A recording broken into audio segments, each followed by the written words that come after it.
ফারাক্কায় যুবনেতা আসিফ ইকবালের নেতৃত্বে কংগ্রেসের কর্মী সম্মেলন। আসন্ন 2026-এর বিধানসভা নির্বাচনের আগে সংগঠনকে শক্তিশালী করার লক্ষ্য নিয়ে ফারাক্কার মাটিতে অনুষ্ঠিত হল কংগ্রেসের এক মহাসমাবেশ। রবিবার ফারাক্কা ব্লক মাদার কমিটি ও যুব কংগ্রেসের যৌথ উদ্যোগে নুরুল হাসান কলেজ প্রাঙ্গণে আয়োজিত কর্মী সম্মেলনে উপচে পড়ে ভিড়। সভামঞ্চে উপস্থিত ছিলেন বহরমপুরের প্রাক্তন সাংসদ তথা কংগ্রেসের প্রবীণ নেতা অধীর রঞ্জন চৌধুরী। পাশাপাশি জঙ্গিপুর মহকুমা ও ফারাক্কার বিভিন্ন অঞ্চল থেকে অসংখ্য নেতাকর্মীও যোগ দেন। যুবনেতা আসিফ ইকবালের নেতৃত্বে কর্মীরা একযোগে আগামী লড়াইয়ের অঙ্গীকার করেন। বক্তাদের বক্তব্যে উঠে আসে 2026 সালের বিধানসভা নির্বাচনকে কেন্দ্র করে কংগ্রেসের লড়াইয়ের রূপরেখা। উচ্ছ্বসিত কর্মীদের উপস্থিতি ও অংশগ্রহণে স্পষ্ট ফারাক্কার রাজনৈতিক ময়দানে কংগ্রেসের ভিত আরও দৃঢ় ও সুসংগঠিত হল এই কর্মী সম্মেলনের মধ্যে দিয়ে। এই বাঙালিদের উপরে যাতে অত্যাচার হয় তার জন্য মমতা ব্যানার্জি নিজে খুব মানসিকভাবে চাইছে। অনেকবার বলেছি আমি আমার বক্তব্যে, এই বাঙালি পরিযায়ী করে এই বাংলায় এক নির্বাচনী রাজনীতি হচ্ছে। রাজস্থানে কোনো বাড়িতে কেউ মারা গেলে কাঁদার জন্য লোক ভরা পার করতে হয়, তাদেরকে বলা হয় রুদালি। আর পশ্চিমবঙ্গে মমতা ব্যানার্জি পরিযায়ী শ্রমিকদের দুঃখ প্রকাশ করার জন্য একটা বাহিনীকে ভাড়া করেছে। তারা কলকাতাতে এবং বিভিন্ন জায়গায় পরিযায়ীদের জন্য হরিয়ালি আসু যাকে বলে কুমিরের অশ্রু বর্ষণ করছে। যদি বলেন কেন, তার একটাই কারণ, এরা চাই পরিযায়ীরা বাইরে অত্যাচারিত হোক, তাতে বাংলায় আমি যাতে একটা সেন্টিমেন্ট তৈরি করতে পারি, একটা হাওয়া তৈরি করতে পারি।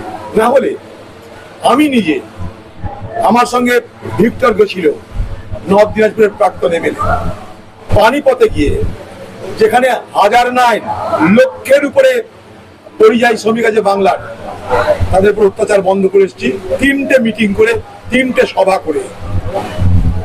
আমি রাষ্ট্রপতির কাছে গেছি এই পরিযায়ী শ্রমিকদের উপর অত্যাচারের বিরুদ্ধে কথা বলতে।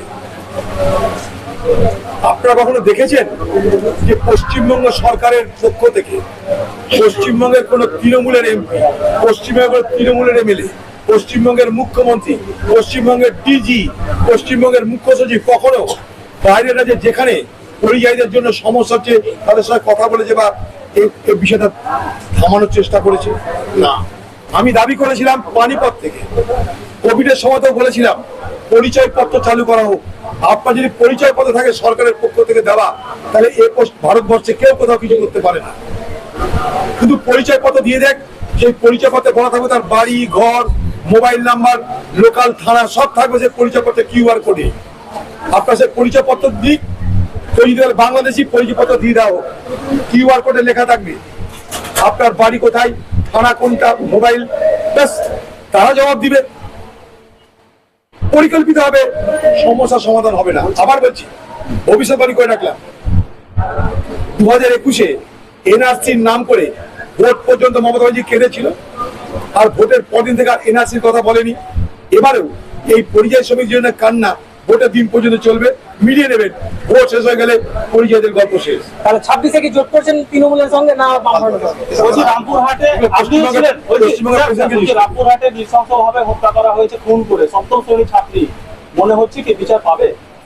মুশকিল আছে পাবা, কারণ তারা আদিবাসী, তাদের ধন নেই, দৌলত নেই, ক্ষমতা নেই, তাই আমরা তাদের পিছনে আছি। তাদের জন্য আমরা গেছি, তাদের জন্য আমরা আন্দোলন করব, তাদের জন্য কোর্টে যাওয়ার প্রতিশ্রুতি দিয়েছি, যতদূর যেতে হয় যাবো। শুনে এটা আমরা দেখিয়েছি যে আমাদের যারা কাজ করতে যায় বিভিন্ন রাজ্য, আমাদের রাজ্য থেকে স্পেশালি মালদা, মুর্শিদাবাদ, যেহেতু আমাদের রাজ্য চাকরি নাই, সুযোগ নেই মানুষের জন্য চাকরি করার, বাধ্য হয়ে ওদেরকে অন্যান্য রাজ্য যে চাকরি করতে হচ্ছে।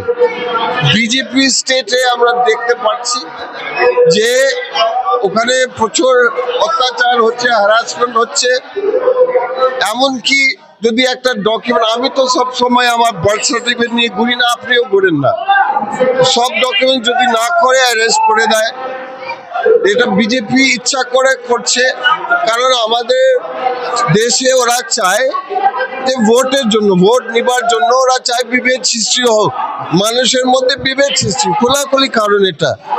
তো এটা কিন্তু যে করছে বিজেপি, এটা আমাদের একদম বেআইনি।